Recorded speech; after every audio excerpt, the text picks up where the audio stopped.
ہو ایک صاحب بیچارے داڑھی نہیں رکھتے تھے، میں نے اس کو ترغیب دی تو وہ کہنے لگے آپ تو معلوم نہیں مجھے آپ حسین کی زیارت ہوتی، یعنی وہ بیچارہ اس کے نزدیک بزرگی یہ تھی کہ اسے آقا حسین کی زیارت ہوتی ہے۔ میں نے کہا یہ زیارت آپ کی بزرگی کے لیے نہیں ہو رہی ہے، یہ زیارت آپ کو ندی کے خلیے پر لانے کے لیے کی جا رہی ہے۔ اس تبلیغ میں اگر کوئی 3 دن بھی لگا لے تو میں کہتا ہوں 3 دن لگانے والے کو وہ غیروں کے طریقوں سے نفرت ہو جانی چاہیے۔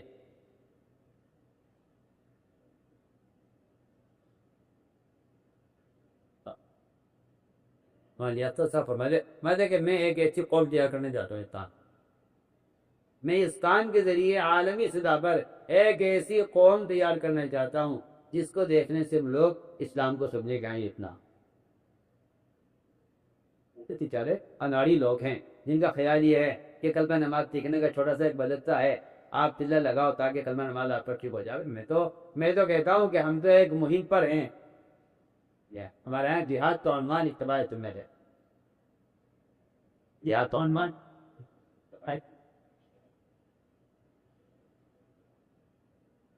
یہ بات واضح ہے کہ جو آدمی اتباع سنت پر نہیں ہے وہ نبی سے محبت کرنے میں چھوٹا ہے، چاہے جان دے دے، چاہے جان دے دے،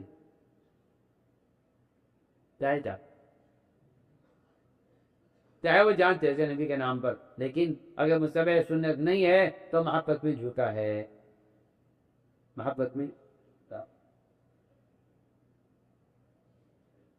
ہو ایک صاحب بیچارے داڑھی نہیں رکھتے تھے، میں نے اس کو ترغیب دی تو وہ کہنے لگے آپ تو معلوم نہیں مجھے آپ حسین کی زیارت ہوتی، یعنی وہ بیچارہ اس کے نزدیک بزرگی یہ تھی کہ اسے آقا حسین کی زیارت ہوتی ہے۔ میں نے کہا یہ زیارت آپ کی بزرگی کے لیے نہیں ہو رہی ہے، یہ زیارت آپ کو ندی کے خلیے پر لانے کے لیے کی جا رہی ہے۔ زیارت ہو رہی ہے یا اس کی زیارت ایک آپ پہ وظیفہ پڑھتے ہیں، یہ زیارت نہیں ہو رہی ہے کہ آپ کا بڑا اونچا درجہ بڑا اونچا مقام ہے، یہ زیارت ہو رہی ہے کہ آپ وسلم تمہیں اپنے خلیے کی طرف متوجہ کر رہے ہیں، مگر تم اندھے ہو گئے ہو، تمہیں شرم نہیں آتی کہ آپ خواب میں آدم نے خلیہ دکھلاتے ہیں اور آج یہ کیسے کہنے بڑا بزرگ ہوں مجھے زیارت ہوتی ہے۔ فاروق بن کی بات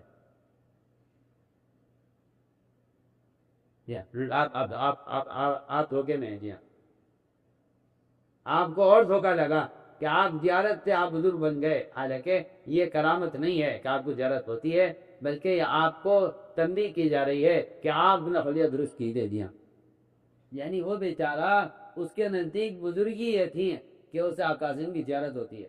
میں نے کہا یہ زیارت آپ کی بزرگی کے لیے نہیں ہو رہی ہے، یہ زیارت آپ کو ندی کا خلیے پر لانے کے لیے کی جا رہی ہے۔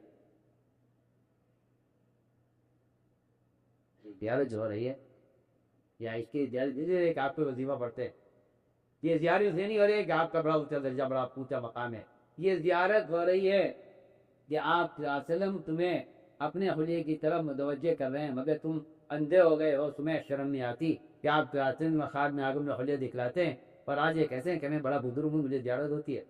فاروق بن کی بات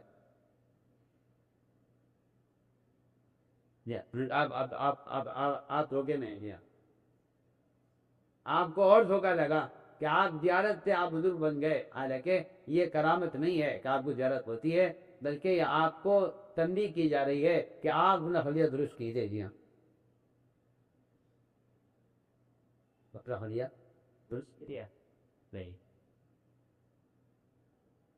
انہیں نبی کہ علماء لکھا ہے، علماء نے لکھا ہے کہ جس آدمی کی کرامت ظاہر ہو جائے کوئی اور وہ متبع سنت نہ ہو، متبع سنت نہ ہو، کرامت ظاہر ہو جائے، علماء نے لکھا ہے کہ وہ جادوگر ہے، کیونکہ کرامت اولیاء کی جادوگروں کی دونوں کی کرامتیں ایک ہی ہوتی ہیں، چونی کرامت سے ایک پوری یا کرامت کہتے ہیں خلق عاجز کو، ظاہر کے خلاف کچھ ہونا، ظاہر کے خلاف کسی کے ہاتھ سے کچھ ہو جانا، اس کو کرامت کہتے ہیں، اور اس میں جادوگر اور ولی دونوں برابر ہیں اگر متبع سنت نہیں ہے، اگر ولی متبع سنت نہیں ہے اور اس سے کرامت ظاہر ہو رہی ہے پھر اس کو ولی نہیں کہا جائے گا، اس کو جادوگر کہا جائے گا۔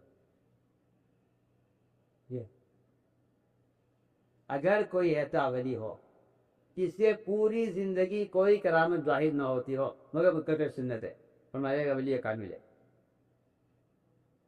کیا ہے؟ کامل ولی. کیونکہ ولایت کی علامت کرامت کا ظاہر ہونا نہیں. ولایت کی علامت کرامت کا ظاہر ہونا نہیں ہے.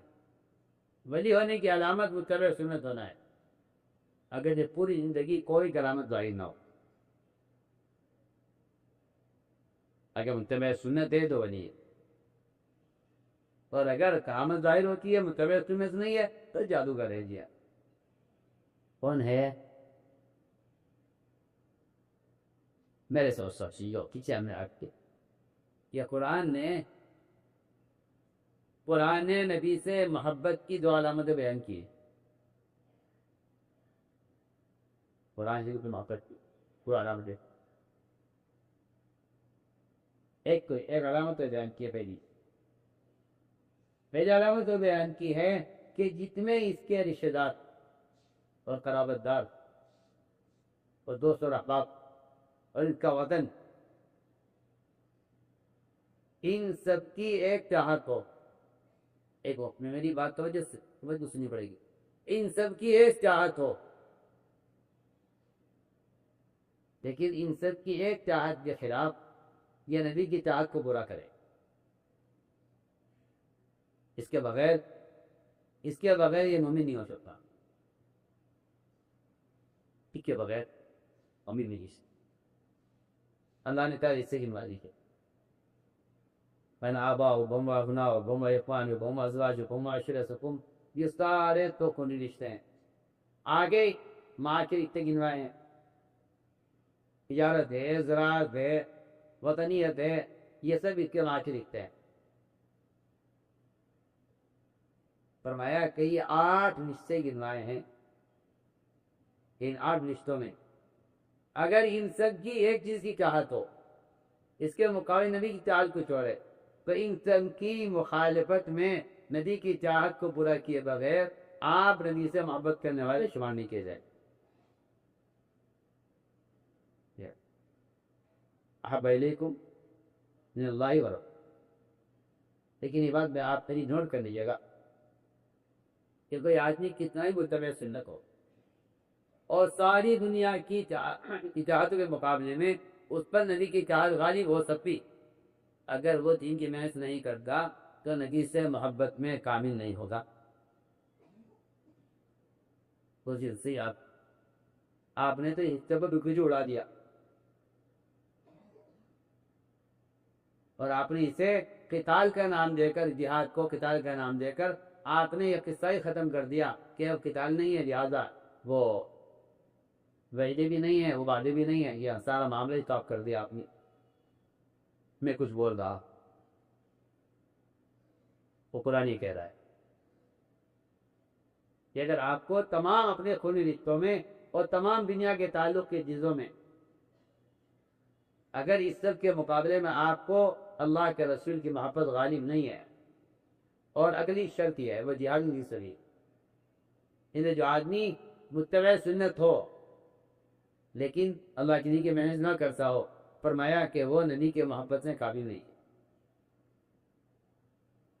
نبی کی محبت پہ نہیں ہے. فرض قرآن کی آیت کا طاقت لکھا ہے. قرآن نے جہاد کی سبیلی کی شرطیں لگائی ہے ساتھ میں، احب الیکم من اللہ و رسولہ و جہاد فی سبیلہ. تو طرف بھگوتا ہے کہ اللہ بھی انتظار کرو اللہ کے امر کے آنے کا، اور اللہ تعالیٰ فاسقوں کو رانی دکھلا دے. یہ آپ اس آیت کو غور کیجئے، اس میں جہاد کی سبیلی کی بھی شرط لگائی گئی ہے. ایسی محبتیاں کے بے شمار حدیثیں ہیں یہ جس میں اللہ تعالیٰ نے اور آپ صلی اللہ علیہ وسلم نے، اللہ تعالیٰ نے قرآن میں اور آپ صلی اللہ علیہ وسلم نے حدیث کے اندر اللہ کے دین کی محنت کو بھی برابر فرض قرار دیا ہے دین کے ساتھ. آپ ذرا جزا کیجئے. حدیث ہے اذا دعیتم الینا واخذنا الناب البقر رضیت بالزرع. آگے یہ نہیں فرمایا وکرکم الدین. میں کچھ بولنا چاہتا ہوں. ایک آدمی اگر تجارت کرتا ہے دین کے ساتھ، تجارت کرتا ہے دین کے ساتھ،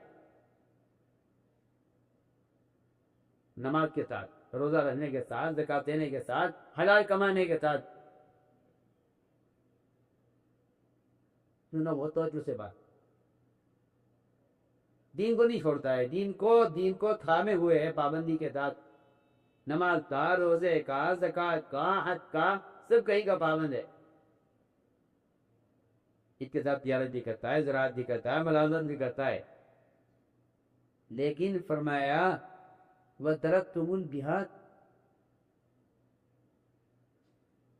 ترکتم الدین تو نہیں لانا حدیث میں، کہ تم پر جو ذلت آئے گی وہ صرف دین چھوڑنے سے نہیں آئے گی، تم پر جو ذلت آئے گی وہ صرف دین چھوڑنے سے نہیں آئے گی، بلکہ اگر تم دیندار ہو مگر دین کی محنت نہیں کرتے تب بھی تم پر ذلت مسلط کی جائے گی۔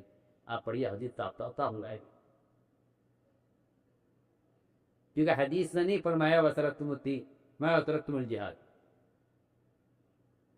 وَتَرَكْتُمُ الْجِهَادَ، وَتَرَكْتُمُ الدِّينَ نہیں فرمایا، اور یہ ذلت تم پر مسلط رہے گی، ہٹے گی نہیں تم سے جب تک تم اپنے دین کی طرف واپس نہ جاؤ، حالانکہ دین چھوڑنے کی تو باقی نہیں ہے حدیث کے اندر، جب حدیث میں نہیں فرمایا کہ دین چھوڑنے کی بات حدیث میں نہیں ہے، وَتَرَكْتُمُ الدِّينَ نہیں فرمایا، تو پھر آگے کیوں فرما رہے حَتَّىٰ تَرْجِعُوا إِلَىٰ دِينِكُمْ؟ بھائی حَتَّىٰ تَرْجِعُوا إِلَىٰ دِينِكُمْ جب فرماتے، جب دیوار کے اندر ہوتا ترسم الدین کیوں والی امجد؟ تو میری بات سمجھ رہے نہیں سمجھ رہے؟ حدیث کے شروع میں تو ہے نہیں وَتَرَكْتُمُ الدِّينَ، اور آگے فرما رہے حَتَّىٰ تَرْجِعُوا إِلَىٰ دِينِكُمْ، ہمیں تو علماء سے کہتے یہ سمجھیں گے اس بات، میں حیران ہوں آپ کی رائے کے بعد دین بھی دین ہونا چاہیے، دین کی محنت، تو دین کی محنت دین کے لیے ہے کیا؟ اگر محنت کے بغیر ہی آپ دیندار ہیں تو کافی ہے، میں تو آپ سے